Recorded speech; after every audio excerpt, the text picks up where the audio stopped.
আসসালামু আলাইকুম, শুভ নববর্ষ। আজকে নববর্ষর একটা অনুষ্ঠানে গেলাম, খুবই ভালো লাগলো।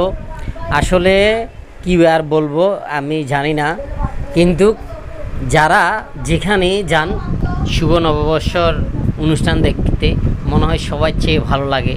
আমিও জানি ভালো লাগে, কারণ এখানে ভালো লাগার এমন এমন জিনিস আছে যেগুলো দেখলে মন ভরে যায়।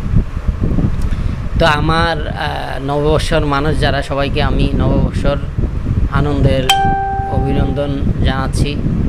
সবাই ভালোভাবে নববর্ষ কাটাবেন এবং কি ঘুরে আসবেন।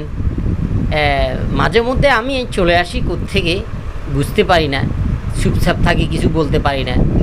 বললে হয়তো আমার পিছে যারা সৈনিক ভাইয়ের আছে না, যদি কিছু বলে, এই জন্য আমি চুপচাপ থাকি। সব সময় চুপচাপ থাকা ভালো, বেশি কথা বলা ভালো না। তো আমার পিছনে অনুষ্ঠান চলতেছে, খুব বড় অনুষ্ঠান চলতেছে, শিল্পী গান গাইতেছে।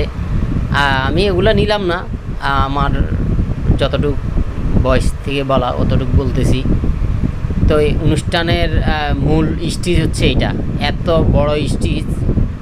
4টা 17 বাজতেছে অলরেডি, তাও আমরা দেখতেছি এতগুলা টোল, মানে দোকান, খুবই সব দোকানগুলো এত সুন্দর সাজিয়েছে বলার বাইরে।